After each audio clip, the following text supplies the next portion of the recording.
We've been extremely busy partnering and talking to different states about what's happening with 5G, and it is vitally important. What's developing is an unbelievable amount of corruption. We are finding so much corruption by the Department of Homeland Security that open borders is not our biggest problem. 5G is. 5G led to election fraud. 5G has led to remote neural monitoring, all types of problems, and New York wants in for human trafficking. New Jersey wants in for autism. So different states are taking different roles in the Connecticut lawsuit, and we have a miserable judge who works for Yale, and so does his wife, so he's the wrong judge. But I want to take you somewhere special.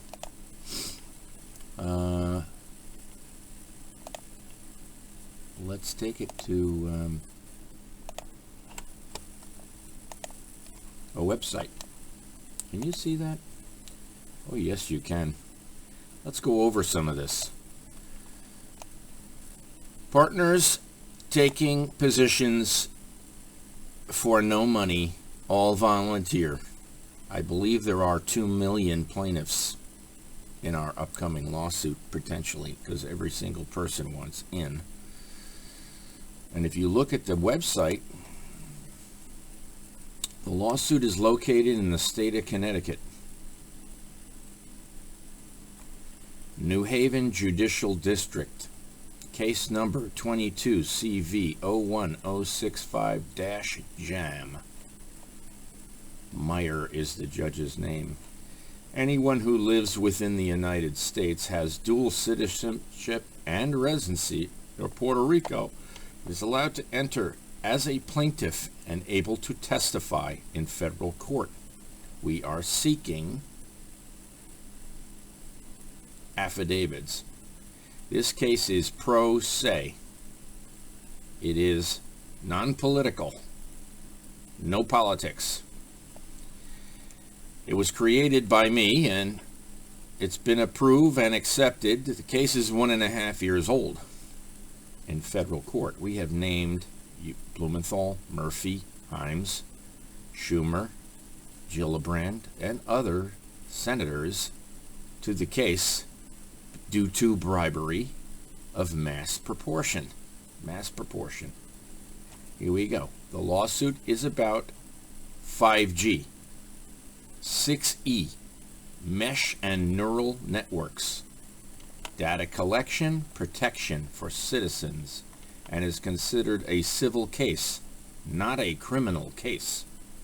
The lawsuit is against, different parties, Verizon being the main culprit at the moment that we're focusing on, not to say that it is the worst.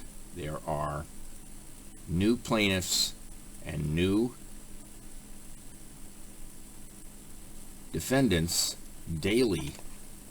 We update this almost every Monday. There's an update. Here we go. This is not all the topics we cover, but the person involved from this standpoint has tons and tons of evidence. Tons and tons. We have people coming forward with, I have 1,000 pictures. Directed energy weapons? We know all about directed energy weapons. We've been working on it for 30 years, really. And the media doesn't cover it. So the media is playing a role in 5G, for sure. We have 15,000 views on our last podcast. No followers. Why is that? Because the Department of Homeland Security is also in charge of censorship. And our U.S. Senator Murphy is using his GEC budget and his billion-dollar annual dividend to fund directed energy weapons through a DARPA. I haven't named DARPA. But what's interesting about the case is the first three plaintiffs were threatened at gunpoint, pretty much. The fourth one has an attorney threatened and quoted, you will not see the bullet coming for me. That is his statement. Captured on this phone, on my phone. The next plaintiff, number 5, is missing. Plaintiff number 5 is missing since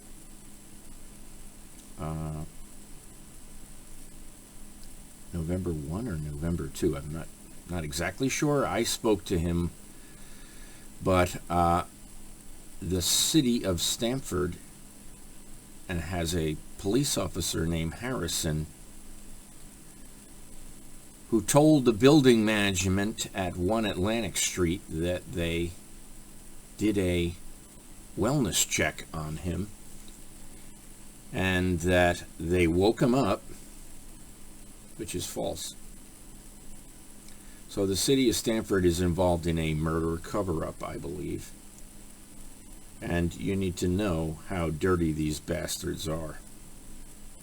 And I will get into that.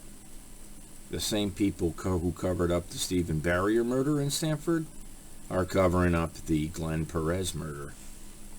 I hope he just resolves it. He's missing 8 days now. I hope Glenn is alive and well.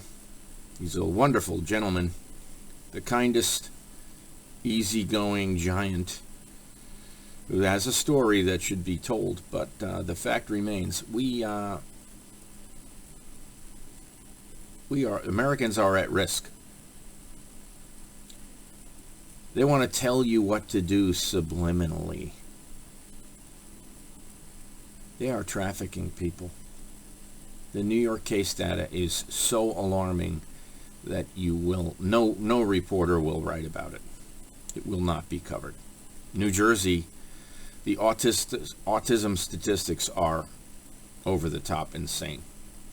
Smart meters are so dangerous you should not put one on your house. They have their cheerleader Jim Himes running around saying they are harmless.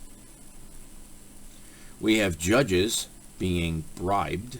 I consider it a bribe when the judge is told by the governor not to pay attention to the health risks of the most dangerous technology ever designed.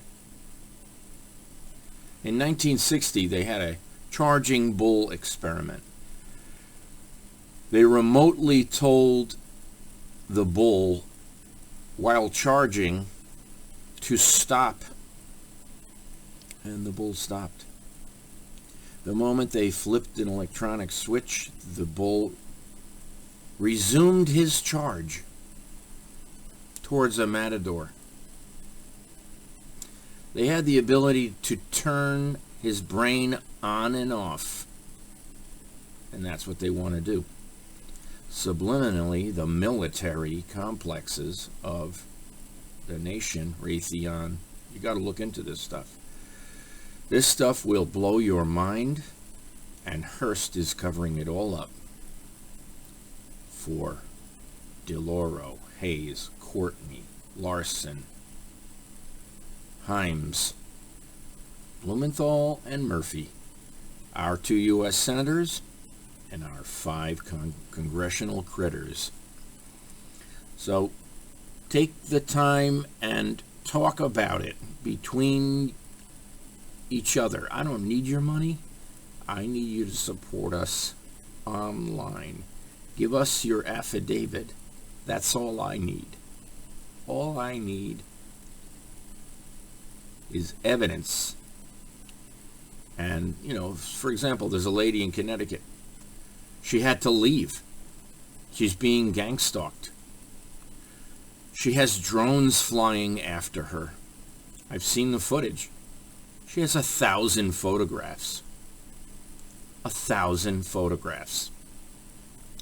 Waterbury has confidential informants being paid to torture civilians electronically. When you see the evidence, it's undeniable. Unfortunately, the judge thinks it's conspiracy theory. I'll tell you what the conspiracy is. The judge working for Blumenthal, who has a signed confidentiality agreement. You can't become a federal judge unless Blumenthal on the judiciary approves it. So the judge is getting favors from a U.S. senator that took 16 bribes or 18 bribes already from 5G. That's when I filed the case. God knows how much money he's gotten since then. But Leiter, lobbyist Leiter, needs to be investigated, and so does Scott Bates, and so does Gabe Rosenberg in the state of Connecticut. Because Connecticut hacked Pennsylvania, Wisconsin, Michigan, Vermont. Danbury, Connecticut hacked Pennsylvania in the 2020 election. I have all the data. It's undeniable, okay? They used Tyler Technologies. Do you know who they are? Did you know that Gartner Group in Stamford, Connecticut hacked Arizona? Changed the votes in Maricopa County and Pima County? You can look at the evidence. It comes from a reliable source. Believe me when I say it comes from a reliable governmental source. Unfortunately, our FBI is a criminal enterprise. Totally. I have videos that will demonstrate that. There are quite a few. I've been going there for 20 years. I was the first whistleblower against Bernie Madoff, who they never prosecuted, because he runs the hedge funds, like D'Alio, that supports the state and the corruption right from the top to the bottom. You won't see my name in print in the state of Connecticut unless it's a smear campaign from Ken Dixon at Hearst. He's the only one stepping up to do it. But let me tell you, the criminal cabal starts and ends with the newspaper. And that's why we need to turn on the light. I'd like to thank the newest addition to our staff, which is growing, and we know what to do. There's a reason why Richard Colangelo is no longer the chief state's attorney of the state of Connecticut. It's because he took a bribe in the Barrier murder in Stamford, Connecticut. It's a big deal.